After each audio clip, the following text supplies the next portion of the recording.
Hang डालें circular motion. भाइयों ये एक बड़ा और अच्छा टॉपिक है, ये पूरा जोड़ा है सर्कुलर एंड रोटेशनल।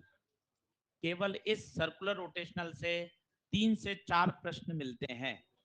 बड़ा टॉपिक है, 9 से 10 लेक्चर सर्कुलर मोशन में लगते हैं और 12 लेक्चर रोटेशनल में लगते हैं। अच्छे से पढ़िए और शानदार समझ में आएगा। हेडिंग डाल लीजिए सर्कुलर मोशन। जल्दी चाय पीकर आप फटाफट चलो। तो पहला अंतर, अपन पढ़ाई कर ली, अपन ने न्यूमेरिकल सॉल्व कर लिए। जल्दी बैठो भाई, लेट क्यों आ रहे हो इतना?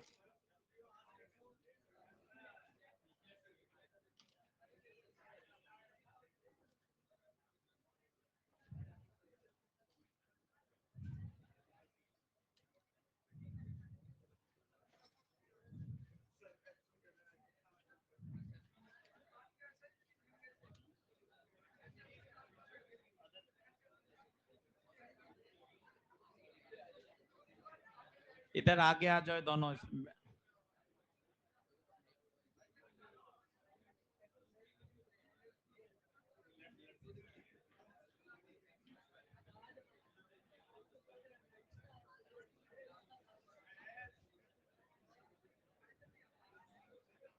इधर इधर इधर इधर आ। कब का टाइम है? हाँ, जा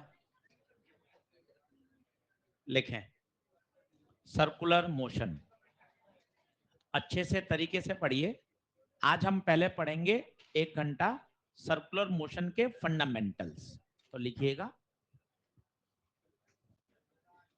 फंडामेंटल्स ऑफ सर्कुलर मोशन।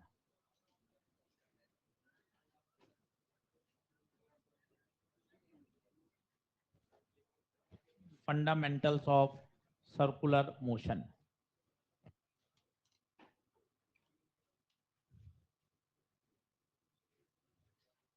वहां आजा, कोने वाला भैया आजा आगे। हाँ, यहाँ खड़ा हो जा, हाथ ऊपर करके तुरंत आजा।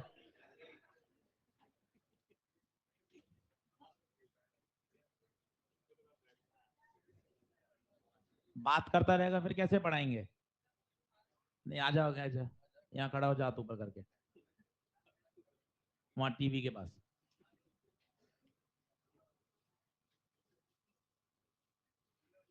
हाँ, हाथ ऊपर कर ले दोनों, बस। चलो, circular motion fundamentals.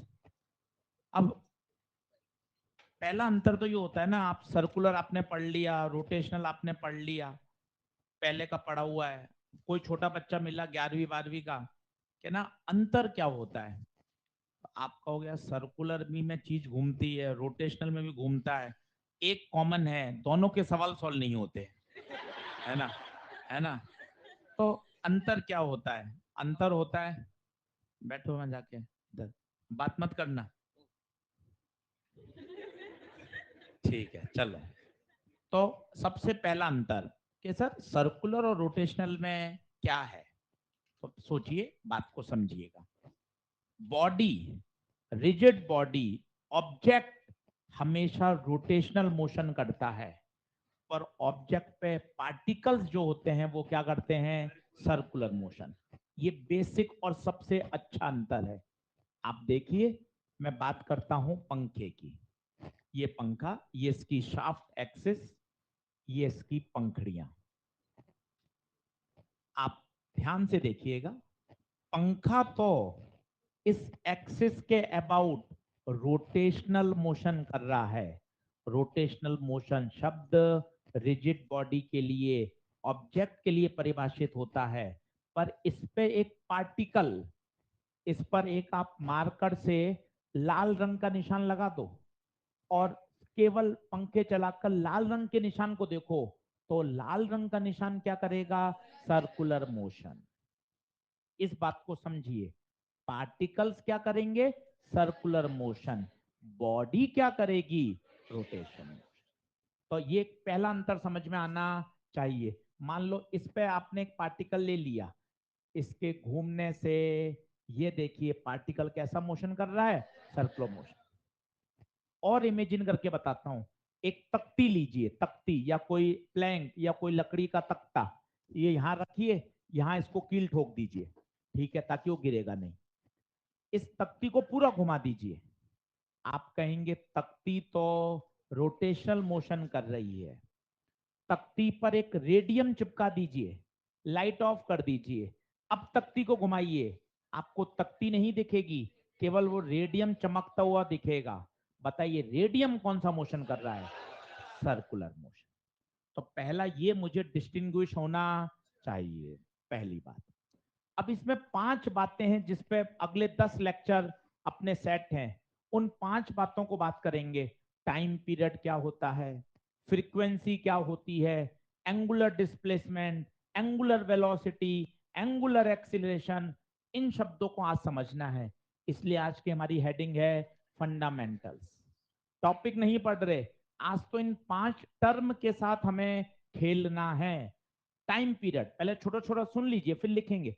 Time period, time period पे ज्यादा बोलने की आवश्यकता ही नहीं है, नाम से समझ में आ रहा है। एक पूरा चक्कर लगाने में लगा समय, एक पूरा चक्कर में जितना समय लगता है उसे हम क्या बोलते हैं, टाइम पीरियड। सबका टाइम पीरियड अलग अलग है। जैसे अर्थ अपनी एक्सिस के अबाउट घूम रही है, rotation about is own axis, कितना टाइम पीरियड है बताइए, 24 घंटे। 24 घंटे। मिनट की सुई, मिनट की सुई याद करिए, एक पूरा चक्कर 1 घंटे में लगाती है।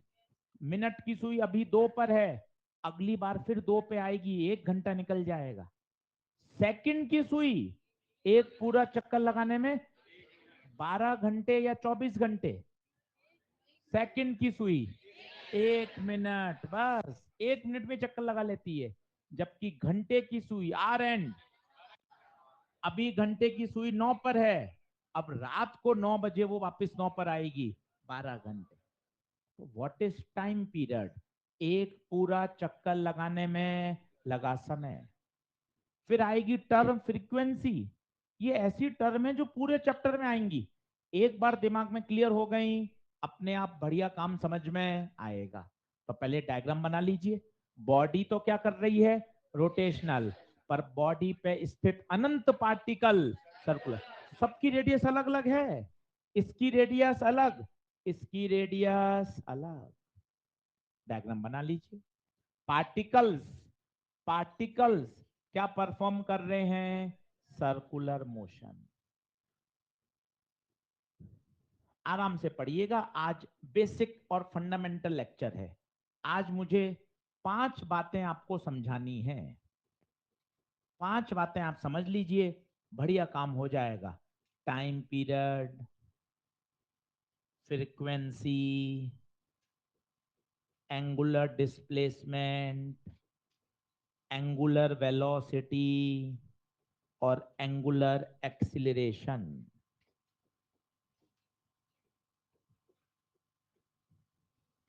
आराम से धीरे धीरे इनको समझना है। आज का हमारा टारगेट यही है, इन 5 क्वांटिटी की अंडरस्टैंडिंग डेवलप करना। और एक छोटा अंतर समझ में आया, नहीं तो कई बच्चों को नहीं पता होता कि सर्कुलर रोटेशनल दोनों में क्या है।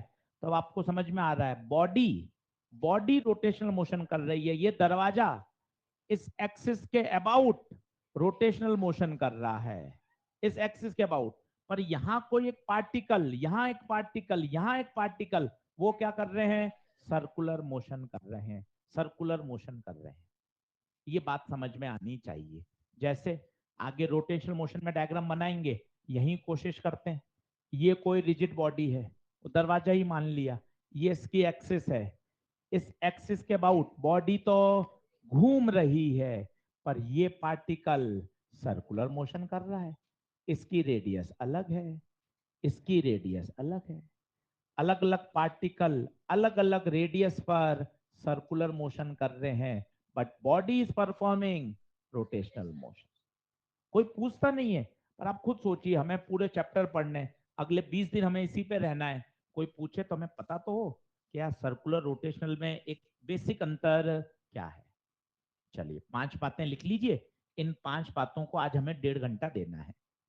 Time period, frequency, angular displacement, angular velocity, angular acceleration, इनको आज हमें पढ़ना है, समझना है।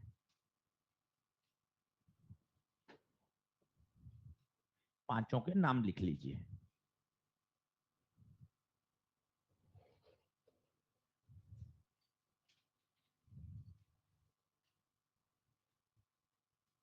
करें शुरुआत।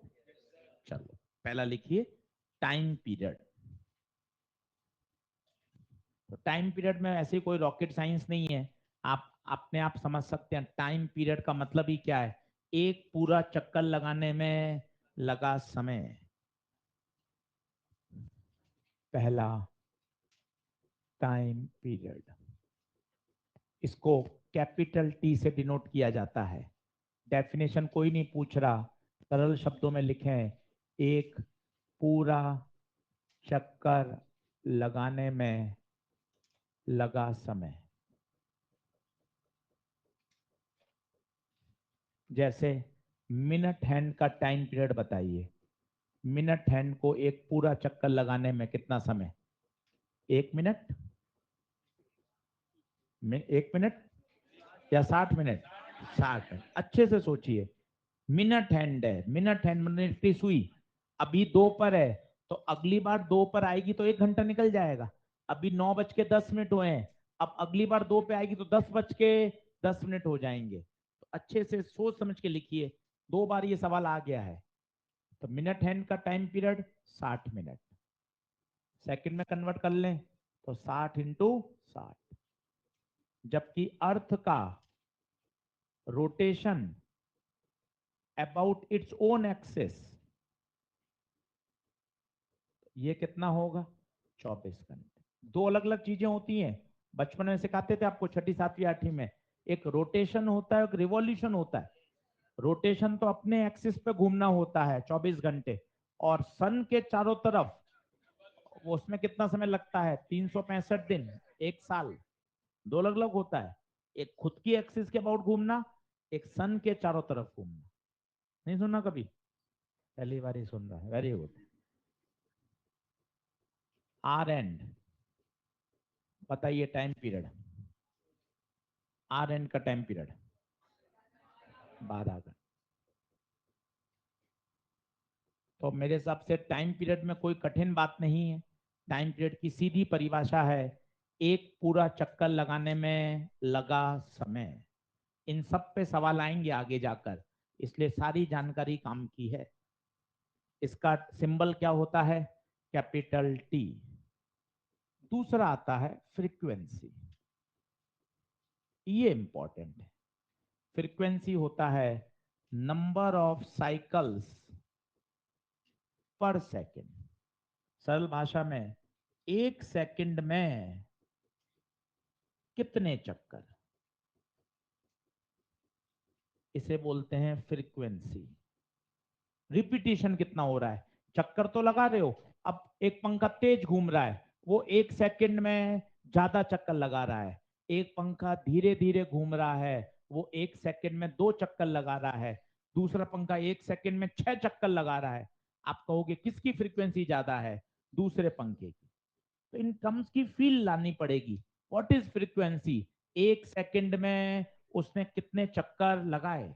जैसे मैं बोलता हूं 10 सेकंड में उसने 6 चक्कर लगा लिए, तो फ्रीक्वेंसी पूछी जाएगी। तो बताइए 10 सेकंड में 6, तो 1 सेकंड में 6/10, 0.6 इसकी फ्रीक्वेंसी हो गई। फ्रीक्वेंसी की यूनिट होती है हर्ट्ज। इसका सिंबल होता है एफ। कुछ किताब में न्यू लिखते हैं, एन लिखते हैं, एफ लिखते हैं, सब एक ही बात है। हम पूरे चैप्टर में इसको किससे लिखेंगे? F, frequency.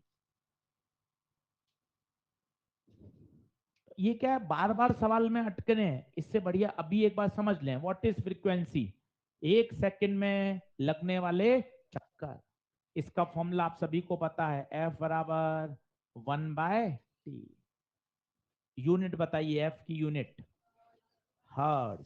और बताइए साइकिल्स पर सेकेंड। और बताइए रिवॉल्यूशन पर सेकेंड और रिवॉल्यूशन पर मिनट, आरपीएम, आरपीएम। आरपीएम भी बड़ा काम आता है, पर आपको क्वेश्चन में आरपीएम दे रखा हो, आपको आरपीएम में सवाल सॉल्व नहीं करना, आपको तो किस में करना है, पर सेकंड में। लिखते जाइए साथ साथ। तो व्हाट इज फ्रीक्वेंसी, फॉर्मूला वगैरह सब सही है, आपको फीलिंग आनी चाहिए। अच्छा, फ्रीक्वेंसी का मतलब क्या है, एक सेकंड में वो कितने चक्कर लगा रहा है, कितना तेज घूम रहा है, कितना धीरे घूम रहा है, वो बताता है फ्रीक्वेंसी। क्लियर है बात, बढ़े आगे। चलिए, अब जैसे आपको दे दिया फ्रीक्वेंसी 600 आरपीएम, भैया 600 आरपीएम से सवाल सॉल्व नहीं करना है, पहले तो आरपीएम को खोलना आना चाहिए। क्या है इसका फुल फॉर्म, बताओ क्या है, रेवोल्यूशन या रोटेशन पर मिनट। पर मिनट, पर हमें तो क्या चाहिए, पर सेकंड चाहिए, पर सेकंड। तो बताओ क्या करोगे, 600 रोटेशन, मिनट की जगह क्या लिख दो, 60 सेकंड, इस मिनट की जगह 60 सेकंड। तो बताइए कितना हो जाएगा, 10 रोटेशन पर सेकंड, 10 साइकिल पर सेकंड, 10 हर्ट्ज। एक ही बात है, अगर हर्ट्ज दे रखा है बहुत अच्छा है, पर रोटेशन पर मिनट है तो आपको चेंज करना आना चाहिए।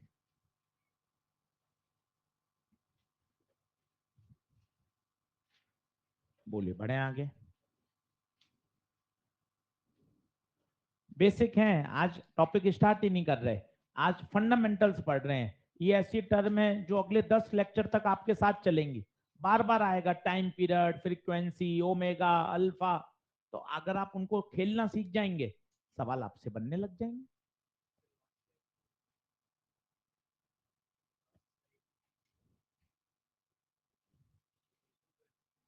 रोटेशन पर सेकेंड, रिवॉल्यूशन पर सेकेंड, सब एक ही है, सब एक ही है। बढ़े आगे। चलिए, तीसरी टर्म बताइए, एंगुलर डिस्प्लेसमेंट।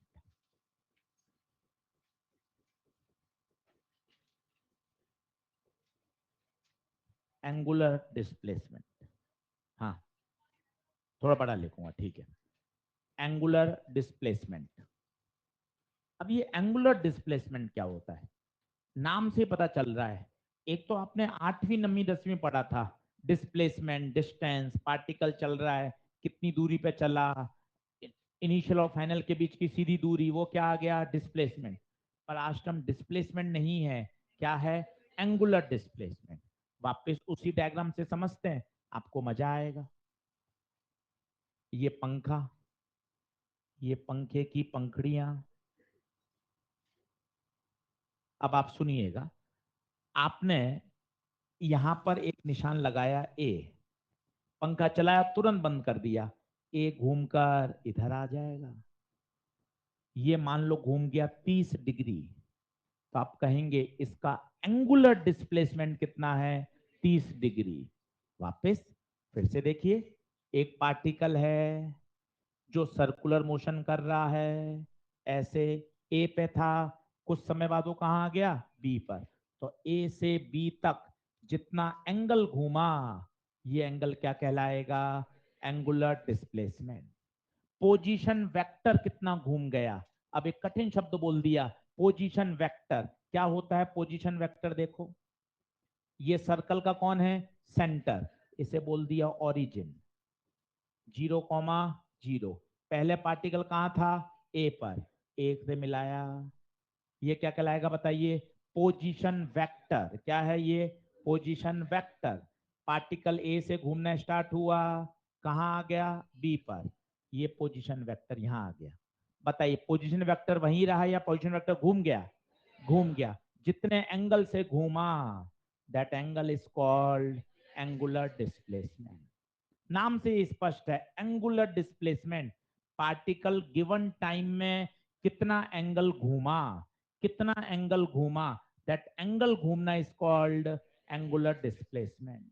यूनिट सोचिए, यूनिट, चूंकि ये एंगल है तो एंगल सारे फिजिक्स में एसआई सिस्टम में किस में नापे जाते हैं? रेडियन। लिख लीजिए, unit radian, unit radian. Diagram बना लीजिए। दिए गए टाइम टी में पार्टिकल ने कितना एंगल ट्रेस आउट किया, कितने एंगल से वो घूमा, that angle is called angular displacement. पहले ए पे था, फिर बी पे आ गया। पोजीशन वेक्टर, कुछ किताबों में पोजीशन वेक्टर से लिखा हुआ है, तो आपको ही समझ में आना चाहिए। पंखे वाला डायग्राम देखिए, आपने एक रेडियम लगाया, हल्का सा पंखा घुमा दिया, तो बिंदु ए पहले था, अब बिंदु ए कहां चला गया? आगे। जितने एंगल पे घूमा, that is called angular displacement. अब यहां कुछ डिस्प्लेसमेंट से बातें अलग हैं।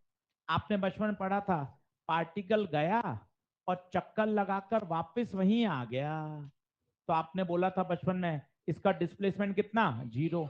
बॉल फेंकी, कैच ले ली वापस, तो बॉल की इनिशियल पोजीशन वही, फाइनल पोजीशन वही, डिस्प्लेसमेंट। पर एंगुलर डिस्प्लेसमेंट में ऐसा नहीं होता। एक पूरा चक्कर लगाने के बाद उसका एंगुलर डिस्प्लेसमेंट कितना होता है?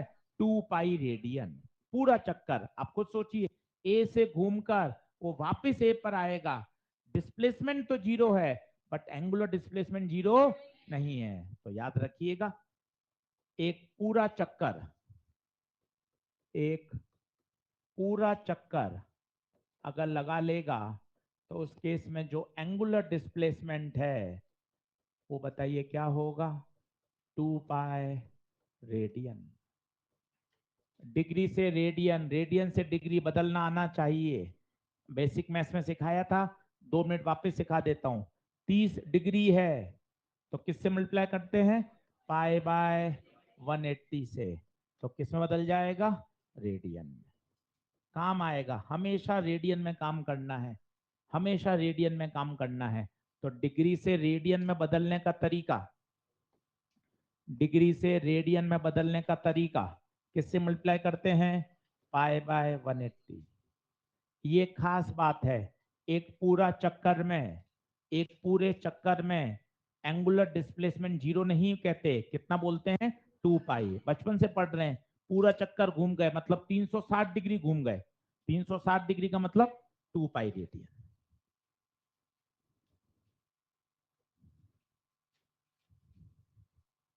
बोलिए, क्लियर है? यहां एक बात पूछी जाती है सवालों में, वो कहेगा आपसे, नंबर ऑफ साइकिल्स कंप्लीटेड बताइए। जैसे एक पंखा घूम रहा है, अब आप देखिए पंखा लगातार घूम रहा है, 100-150 चक्कर लगा लेगा, तो क्या एंगुलर डिस्प्लेसमेंट 0 होगा क्या? एंगुलर डिस्प्लेसमेंट 0 कैसे होगा? एक चक्कर में 2 पाई। घूम रहा है, सुबह आप 6:45 से अब 1 बजे जाओगे, पंखे ने 1,000, 12,000, 13,000, 5,000, 3,000 चक्कर लगा लिए। आपको कहा गया, मान लो टोटल एंगल जो आज ये दिन भर में घूमा वो है 360 पाई रेडियन। अब बताओ उसने कितने चक्कर लगाए? Number of cycles. तो बड़ा आसान है, कैसे निकालोगे बताओ? थीटा डिवाइडेड बाय 2 पाई। क्यों 2 पाई से क्यों डिवाइड किया?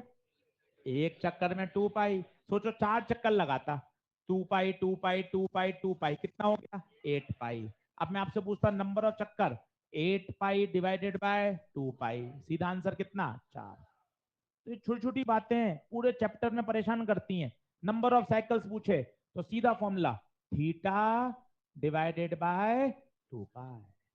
Number of cycles theta divided by 2 पाई, 360 पाई दे दिया, तो बताओ कितने चक्कर? 360 पाई डिवाइडेड बाय 2 पाई, कितने चक्कर लगा लिए? 180 चक्कर कंप्लीट कर लिए। तो आपसे पूछेगा नंबर ऑफ साइकिल्स, तो हमेशा याद रखिए नंबर ऑफ साइकिल के लिए फॉर्मूला याद रखें, theta divided by 2 pi. Numerical अभी बहुत दूर हैं, अभी तो हम फंडामेंटल सीख रहे हैं कि ऐसी टर्म जो हमें बार बार पूरे चैप्टर में काम आएंगी। यूनिट बताइए, unit radian, unit radian.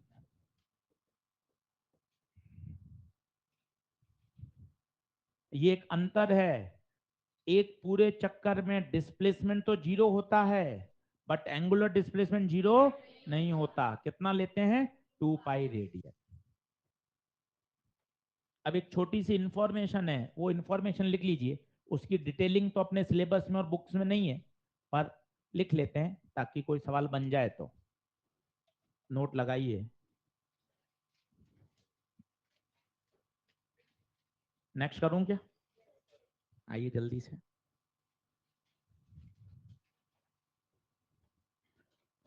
Note लगाइए। Small displacement D theta is a vector quantity.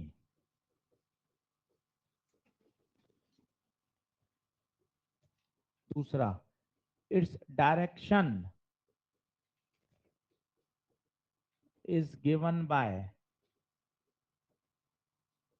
right hand palm rule. Right hand rule, palm rule तो क्या, right hand rule, right hand thumb rule कह सकते हैं।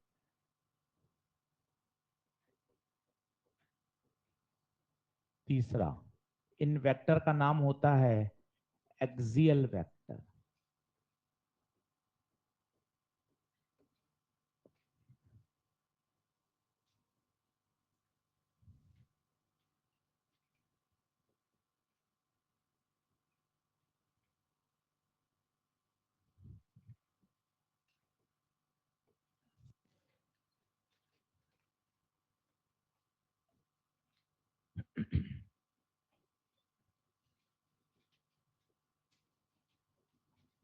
देखिए, स्मॉल एंगल की बात कर रहे हैं, डी थीटा की। पॉइंट यहां था, आपने पंखा चालू किया, तुरंत बंद कर दिया, तो पॉइंट ए हल्का सा डिस्प्लेस हो गया, कितने एंगल से? D theta. अब आपको कहा गया है इस डी थीटा की डायरेक्शन बताइए। कैसे निकालते हैं वो सीखिएगा। सीधा सीधा है, सीधा हाथ लीजिए, राइट हैंड रूल। अपनी उंगलियों को जैसा मोशन कर रहा है उसके हिसाब से घुमाएं। ये इस तरह से मोशन कर रहा है, ये देखिए। ये कॉइल ऐसे रखी गई है, डिस्क ऐसी रखी गई है, तो बताइए कैसे मोशन कर रहा है? इस तरह से। अपने सीधे हाथ की उंगलियों को उस पार्टिकल के मोशन के हिसाब से घुमा दीजिए। इस तरह से मोशन कर रहा है, बताइए अंगूठा कहाँ आएगा? ऊपर। इसका जो डी थीटा वेक्टर है वो ऊपर की तरफ होगा। सर वापस समझा दीजिए एक बार, फिर से देखिए। मान लो पार्टिकल इस प्लेन में मोशन कर रहा है, ए से बी गया, ऐसा। ये ए से बी गया, ये डी थीटा। अब बताइए डी थीटा का वेक्टर का कैसे होगा? बहुत आसान। सीधा हाथ लीजिए, अपने हाथ की उंगलियों को पार्टिकल के मोशन के हिसाब से घुमा दीजिए, खत्म। पार्टिकल का मोशन ऐसा। बताइए अंगूठा कहाँ आ रहा है? बाहर। डी थीटा की direction perpendicular to the plane and outward या इनवर्ड? आउटवर्ड। जिसे बोला जाता है डॉट। क्या बोला जाता है? डॉट। डॉट मतलब बाहर होता है, अंदर मतलब क्रॉस होता है। और सीखिए डी थीटा कैसे निकालते हैं, आराम से देखिए। ये दो तरह के अलग अलग मोशन है, देखिए। जो पंखा घूम रहा है, पंखा, पंखे का जो सर्कुलर मोशन का प्लेन है वो पता है कैसा है? हॉरिजेंटल। यही पत्थर लेकर रस्सी बांधकर मैं ऐसे से घुमाऊं, इस तरह से, तो बताइए ये जो प्लेन है वो कैसा है? वर्टिकल। दोनों प्लेन को समझिए तो मजा है। ये सारे शब्द आगे काम आएंगे। ये वाला छत वाला पंखा, ये जब घूम रहा है तो प्लेन देखिए कैसा है? Horizontal plane. परंतु यही दीवार वाले जो पंखे होते हैं उनको इमेजिन करके देखिए, दीवार वाला पंखा, उसमें बताइए जो सर्कुलर मोशन हो रहा है वो कौन से प्लेन में हो रहा है? वर्टिकल। ये वाला प्लेन हॉरिजेंटल। इन बातों को इमेजिन करना पड़ेगा तब बात बनेगी। तो जो डी थीटा वेक्टर होता है वो हमेशा प्लेन के perpendicular, perpendicular to the plane. Inward होगा या आउटवर्ड होगा वो तो कुछ भी हो सकता है। ये एंटी क्लॉकवाइज मोशन ना करके, सोचिए अगर क्लॉकवाइज मोशन कर रहा होता, यहां से यहां आ जाता। अब बताइए डी थीटा क्या होता? बड़ा आसान, सीधा हाथ लीजिए, 5-6 बार लगाइए, देखिए मत, सीधा हाथ लीजिए, अपने हाथों की उंगलियों को मोशन के अकॉर्डिंग घुमाइए, देखिए अंगूठा कहां जा रहा है, अंदर, इसका मतलब डी थीटा इनवर्ड है। क्या है, इनवर्ड। इसमें देखिए, इसमें चेंज कर देता हूं, अब ये ऐसा घूम रहा है, अब ऐसे घूम रहा है, बताइए यहां से यहां आ गया, बताइए क्या लेंगे इसका, पहले तो बताइए इन दोनों प्लेन में अंतर समझ में आ रहा है, ये वाला वो दीवार वाला फैन है, सोचो आप, ये वाला ये छत वाला फैन है, ये इमेजिनेशन नहीं करा सवाल में मजा ही नहीं आएगा, परेशान होते रहोगे। ये हॉरिजेंटल प्लेन है, बताओ कैसे होगा, ऐसे घूम रहा है ऐसे, बताओ डी थीटा डाउन, ये एक्सियल वेक्टर कहलाता है, एक्सिस के अलोंग लग रहा है, इन्हें हम क्या बोलते हैं, axial vector, axial vector.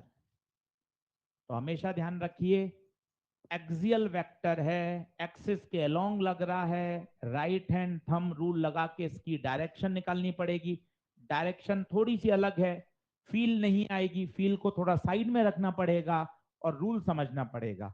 Physics rule से चलती है, फील से नहीं चलती, फील को साइड में रखिए और फिजिक्स सीखिए, राइट हैंड थंब रूल।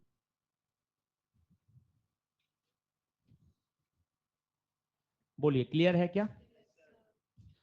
तो मेरे हिसाब से एंगुलर डिस्प्लेसमेंट की सारी बातें समझ में आनी चाहिए। 1 मिनट का ब्रेक देता हूं, एक बार सारा पढ़ लीजिए। एंगुलर डिस्प्लेसमेंट क्या है, एंगुलर डिस्प्लेस का मतलब होता है दिए गए टाइम में पार्टिकल ने कितना एंगल ट्रेस आउट किया, थीटा एंगल ट्रेस आउट किया, that theta is called angular displacement. Notes बहुत अच्छे से सिस्टमेटिक बनाइए। क्या होता है, हम आधी अधूरी जानकारी लिखते हैं, बाद में पढ़ने का ही मन नहीं करता।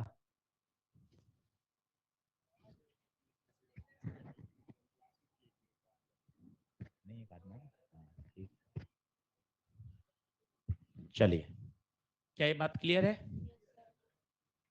तो अंडरलाइन कर लेना, डी थीटा कैसा है, एक्सियल वेक्टर, अभी लास्ट ईयर सवाल आया था, ओमेगा अल्फा ये सारे कैसे वेक्टर हैं, एक्सियल, अभी पढ़ेंगे आज, omega angular velocity angular acceleration, NEET में सीधा यही पूछ लिया गया, अभी लास्ट ईयर क्वेश्चन आया, यही पूछ लिया गया, एंगुलर एक्सेलरेशन इज, आंसर है एक्सियल वेक्टर। तो तीनों एक्सियल हैं, डी थीटा, ओमेगा और अल्फा। बोलिए क्या बात क्लियर है, बढ़े आगे। चलो, तो इसमें क्या क्या बात काम की है, एक नंबर ऑफ साइकिल पर अंडरलाइन कर लीजिए, ये बॉक्स ये काम आएगा, एंगुलर डिस्प्लेसमेंट एक पूरे चक्कर में, ये पूरा लिखिएगा, एक पूरे चक्कर में एंगुलर डिस्प्लेसमेंट कितना, 2 पाई रेडियन। क्लियर है। अब आता है एंगुलर वेलोसिटी, हाँ तेज बोल,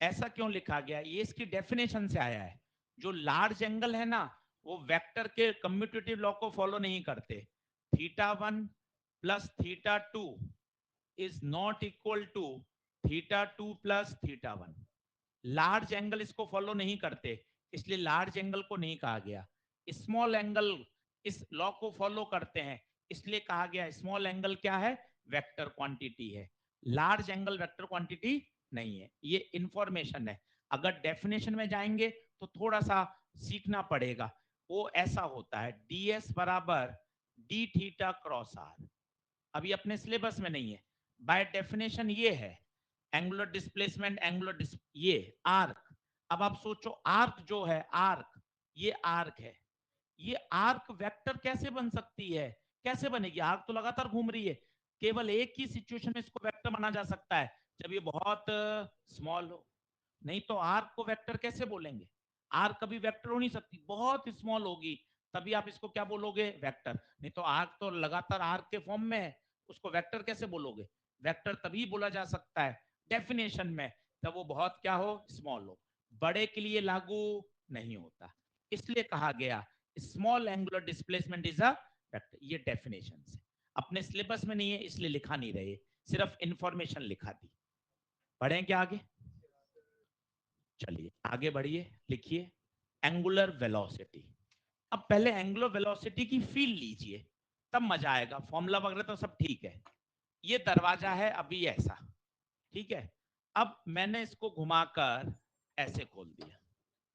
ईमानदारी से बताइए कितना एंगुलर डिस्प्लेसमेंट हुआ? 90। अगर आप फील कर पा रहे हो तो आप देखो, पहले ऐसे था, ये अब बिल्कुल 90 डिग्री पर हो गया। देखिए आप, एंगुलर डिस्प्लेसमेंट कितना है? 90 डिग्री। आधा चक्कर और लगाऊंगा 180, पूरा ही चक्कर लगा दूंगा 360। फील कर पा रहे हैं? अब दोनों बातों में अंतर है। अब आप देखना,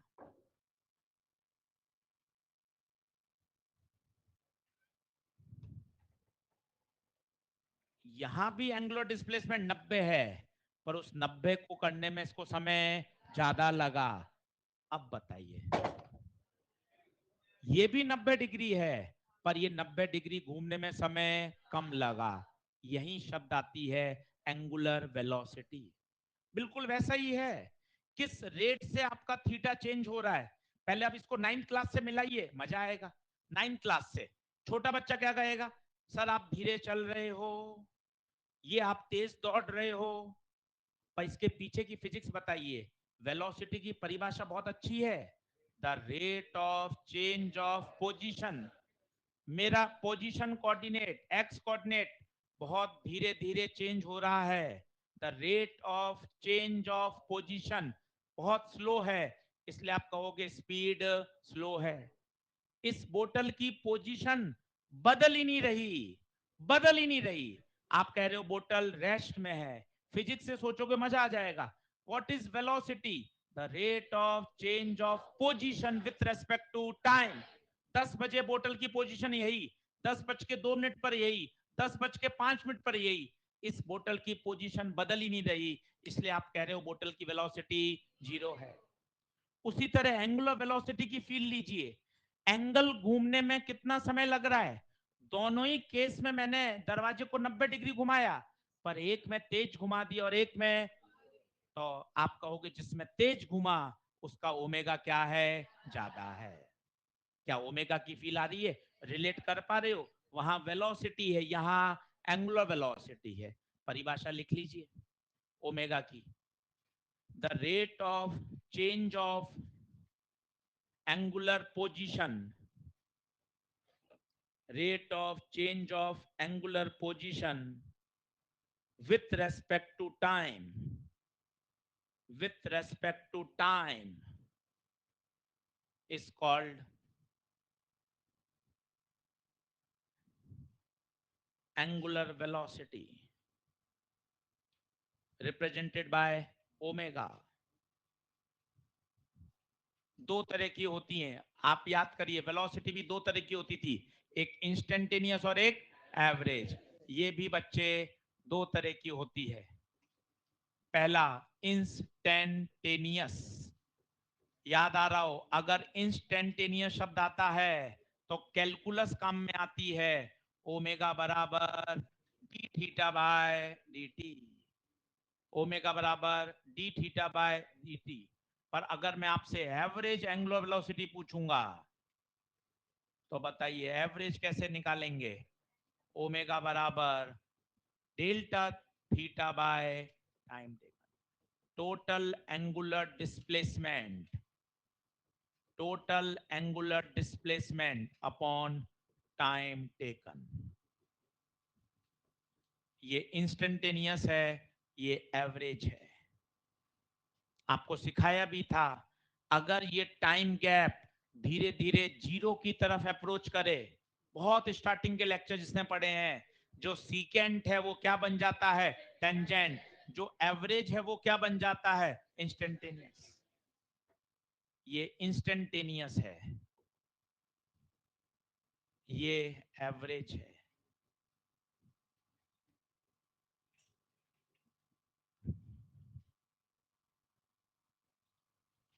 omega instantaneous D theta by D T, omega average delta theta by delta T.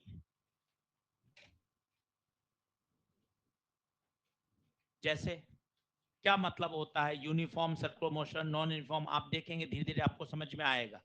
जैसे एक पार्टिकल यहां से चालू हुआ, देखते जाइएगा, 1 सेकंड में उसने 60 डिग्री ट्रेवल किया, अगले 1 सेकंड में फिर से 60 डिग्री ट्रेवल किया, अगले 1 सेकंड में फिर से 60 डिग्री ट्रेवल किया। ये बताइए क्या हो रहा है? यूनिफॉर्म एंगुलर है। देखो आप, हर 1 सेकंड में वो कितना ट्रेवल कर रहा है? 60 डिग्री। जबकि अगर मैं ऐसा बोलूंगा, फील करिए, यहां 1 सेकंड में 60 डिग्री, पर अगले 1 सेकंड में 120 डिग्री चल गया, अगले 1 सेकंड में 30 डिग्री चला। बताइए यूनिफॉर्म है या नॉन यूनिफॉर्म है? Non uniform. ये छोटे छोटे शब्द समझने पड़ेंगे, ये बातें दिमाग में बैठेंगी, चैप्टर आपको ऐसा इजी लगेगा। अरे सर सारी बातें क्लियर है, ये गायब हो जाती हैं, सीधे न्यूमेरिकल में कूद जाते हैं, फंसे रहते हैं। ये देखिए, हर सेकंड जो उसका एंगल ट्रेस आउट हो रहा है वो क्या है? अब आपसे कहा जाए इसकी एवरेज एंगुलर वेलोसिटी बताइए, ओमेगा एवरेज, तो आप बताइए total angle trace out, total angle trace out 60 plus 60 plus 60, total angle 180, पर 180 तो रखना नहीं है, डिग्री में बदल दो। 180 डिग्री बोले तो पाई रेडियन, तो पाई divided by time, 1 2 3, pi by 3, unit radian पर सेकेंड, यूनिट रेडियन पर सेकेंड। क्या बात समझ में आ रही है? यूनिट बताइए, ओमेगा की यूनिट रेडियन पर सेकेंड, वेक्टर क्वांटिटी है।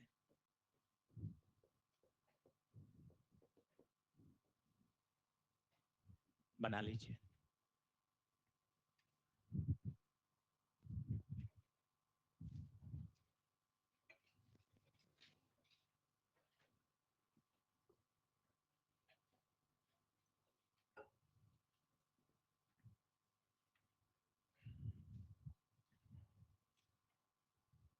आज की क्लास घर जाके वापस पढ़ना। आज की क्लास अगर अच्छे से समझी तो अगले 5 6 लेक्चर में आपको ऐसा लगेगा अरे सर चैप्टर बहुत आसान है, सेंटर ऑफ मास कोलिजन से भी आसान चैप्टर है, बहुत जल्दी सॉल्व होगा। कोलिजन का होमवर्क निपटाए 3 4 दिन में, एक्सरसाइज 2 3 डिस्कस कर लूंगा अभी क्लास में। 2 3 कर ली क्या डिस्कस? करवा दी थी? बढ़िया, एक बार और करवा देंगे आपको अलग से, कोई दिक्कत नहीं, कोई दिक्कत नहीं, एकदम पीछे पड़ना है। यार एक बार डर हट जाए, डर हट जाएगा तो क्या फिर चीजें रिलैक्स रहती हैं कि सर हो जाएगा। और सर्कुलर मोशन के 6 7 लेक्चर हो जाएं तब आप याद दिला देना मुझे। सेंटर ऑफ मास एक बार पूरा वापस पढ़ा दूंगा, 25 सवाल करा के सेंटर ऑफ मास फिर से रिवाइज। बढ़ूं क्या आगे? चलिए जल्दी आइए। अब वेक्टर है तो कोई ना कोई तो इसकी क्या रही होगी? डायरेक्शन। डायरेक्शन निकाल लेते हैं, बहुत आसान है, वही राइट हैंड रूल से आ जाएंगी सारी की सारी। बढ़े आगे? हाँ,